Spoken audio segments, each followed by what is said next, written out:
பரந்தூர் விமான நிலையமா இல்லை விவசாயிகள் கண்ணீரானா? எங்கள் தலைவர் விவசாயிகள் கண்ணீர் பக்கம் தான் நிற்பார். இதை உறுதியாக சொல்றோம்.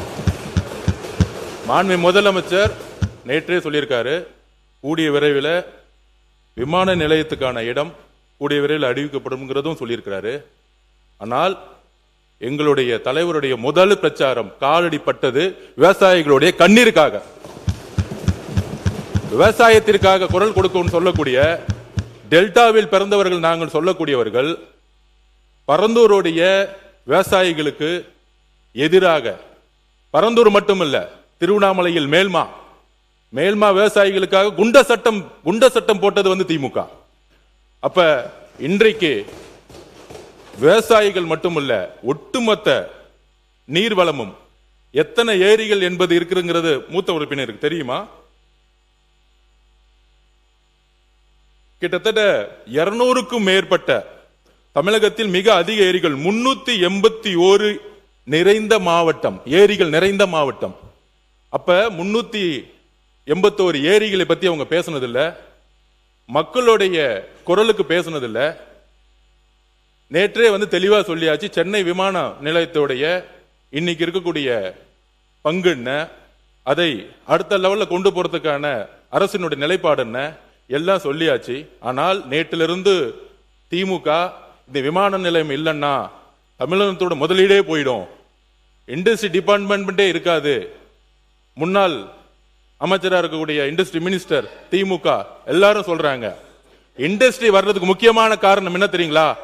Single window system. ஊழல் இல்லாத ஒரு அமைச்சர், ஒரு முதலமைச்சர், ஒரு அரசாங்கம், எந்த நிறுவனம் இருந்தாலும் முதலமைச்சர் இன்னைக்கு நேரடியாக சந்தித்து எந்த இன்வெஸ்ட்மெண்ட் இருந்தாலும் வாங்க, நானே எல்லா துறையிலையும் எந்த விதமான ஹடில்ஸும் இல்லாம சிங்கிள் விண்டோ சிஸ்டத்துல 45 நாள்ல எல்லா பர்மிஷனும் வாங்கி கொடுக்கறோம்னு சொல்லக்கூடியவர் சிஎம். அப்படிதான் ஒவ்வொரு துறையில நடந்துட்டு இருக்காரு. அதனால நேத்து கூட நடந்துச்சு. இதே அண்ணன் ஆஸ்டின் தான் நம்மளுடைய சட்டமன்ற உறுப்பினர் வேலுமணி அண்ணன் ஜி ஸ்கொயர் நிறுவனம் பத்தி சொன்ன உடனே திடீர்னு டக்குன்னு எந்திரிச்சார். அந்த ஜி ஸ்கொயர் நிறுவனத்தை பத்தி ஏன் பேசுறீங்க அப்படின்னு மாண்பு முதலமைச்சருக்கு நாங்கள் கோரிக்கை வைக்கிறோம்.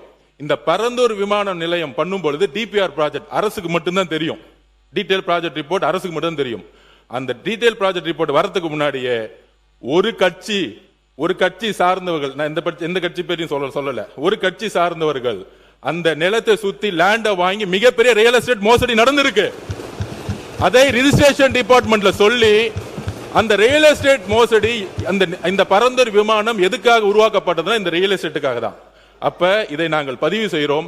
விவசாயிகளுக்காக, விவசாயிகளோட கண்ணீருக்காக கிட்டத்தட்ட 2 போகம் அங்க விவசாய உற்பத்தி பண்ணிட்டு இருக்காங்க. 2 போகம், இத்தனை ஏரி இருக்கு, 381 ஏரிகள் இருக்கு. இதுக்காக விவசாயிகள் பக்கம் நிக்கிறதுக்காக தான் இது கேன்சல் செய்யப்பட்டதை தவிர இதுல எங்களுக்கு எந்த விதமான அரசியல் உள்ளிடும் எழுதி வச்சு கொள்ளுங்கள். 5 வருஷம் கழிச்சு வெள்ளை அறிக்கை நாங்க உரத்துக்கு ரெடி. உங்களோட 10 மடங்கு இங்க பொருளாதாரம் வந்திருக்கும். ஏனால் ஊழல் இல்லாத ஒரு ஆட்சி எங்களோட முதலமைச்சர் கொடுப்பாரு.